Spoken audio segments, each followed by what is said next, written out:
नमस्कार दोस्तों, स्वागत है आपका हमारे भक्ति चैनल में। दोस्तों, आज मैं आपको सकट चौथ की एक बहुत ही अच्छी कथा सुनाऊंगी। एक समय की बात है, एक शहर में एक देवरानी और एक जेठानी रहती थी। देवरानी गरीब थी और जेठानी अमीर थी।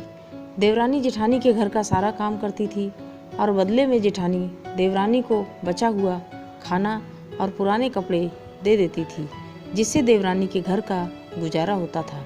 एक दिन माघ के महीने में देवरानी ने सकट चौथ का व्रत रखा। वह सुबह जल्दी उठी और घर का सारा काम किया। फिर बाजार से 5 रुपए का तिल और गुड़ मंगवाकर उसका तिलकुट्टा बनाया और उससे भगवान गणेश की पूजा की और तिलकुट्टा को छीके में रखकर जल्दी से जेठानी के घर का काम करने चली गई। वहाँ जाकर उसने जेठानी के घर का सारा काम किया और उसके बाद खाना बनाया। फिर उसने बच्चों से कहा कि खाना खा लो। बच्चे बोले, हम लोग माँ के साथ खाना खाएंगे। फिर उसने जेठ जी को खाना खाने को कहा। जेठ जी बोले, मैं अपनी पत्नी और बच्चों के साथ खाना खाऊंगा। फिर देवरानी ने जेठानी से कहा कि मैं जा रही हूँ, मुझे खाना दे दो। जेठानी बोली, अभी तो किसी ने भी खाना नहीं खाया है, तुम्हें कैसे दे दूँ? कल सुबह आकर ले जाना। देवरानी चुपचाप चली आई। उसके बच्चे घर पर इंतज़ार कर रहे थे कि आज तो गणेश चतुर्थी का दिन है, माँ आएगी तो अच्छे अच्छे पकवान लाएगी, खूब खाना खाएंगे।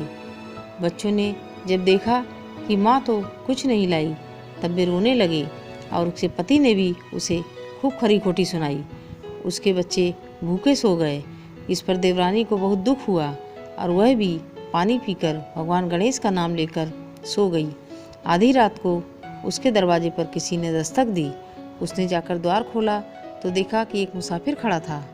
वो बोला, माई माई, बहुत दूर से आए हैं, रात अधिक हो गई है, ठहरने को जगह चाहिए, सुबह होते ही चले जाएंगे। वो बोली, पूरा घर साफ सुथरा पड़ा हुआ है, जहाँ चाहो वहाँ ठहर जाओ। थोड़ी देर बाद वे बोले, माई माई, बहुत भूख लगी है, कुछ खाने को दे दो। इस पर देवरानी ने कहा, हम तो बहुत गरीब आदमी हैं, आज गणेश चतुर्थी का दिन है, तिलकुट्टा बनाए हैं, छीके में रखा है, तुम भी खा लो। फिर थोड़ी देर बाद वे बोले, माई माई, अब निपटना है, कहाँ निपटें? वे बोली, जहाँ चाहो वहाँ निपट लो। थोड़ी देर बाद वे बोले, माई माई, आप धोएं कैसे?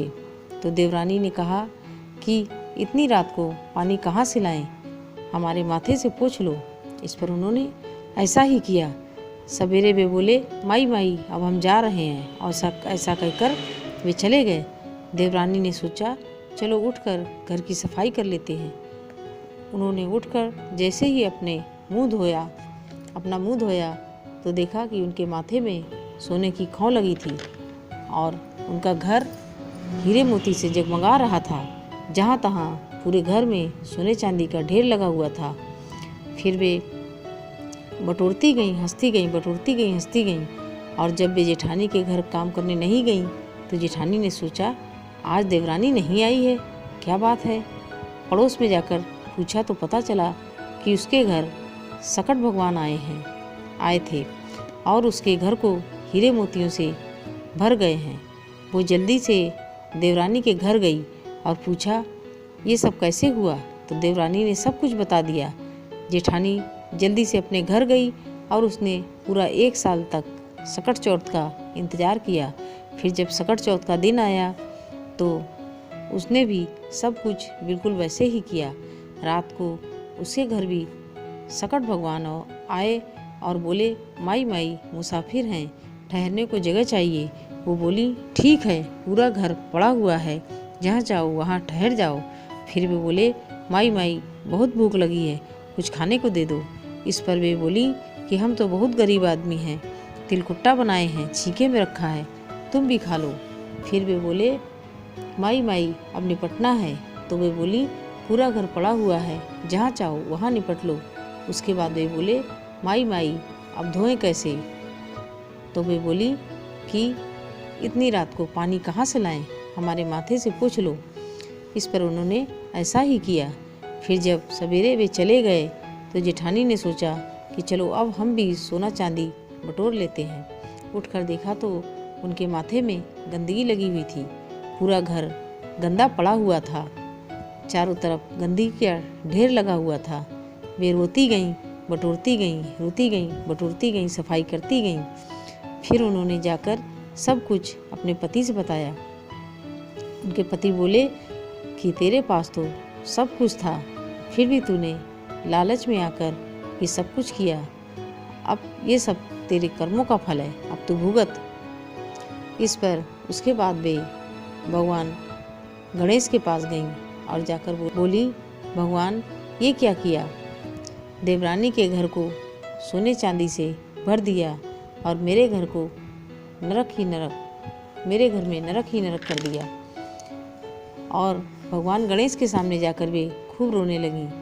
भगवान गणेश बोले कि तुम्हारे पास सब कुछ था, फिर भी तुमने लालच में आकर झूठ बोला, ये सब इसी का दंड है।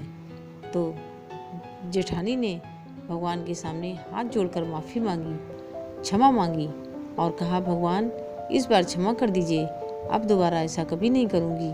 इस पर भगवान गणेश ने जेठानी को क्षमा कर दिया और अपनी सारी माया समेट ली। हे भगवान गणेश, आप जैसे देवरानी पर प्रसन्न हुए, देवरानी पर कृपा की, उसी प्रकार आपका व्रत करने वाले सब पर कृपा करना, सब पर प्रसन्न हो। भगवान गणेश की जय, माता पार्वती की जय।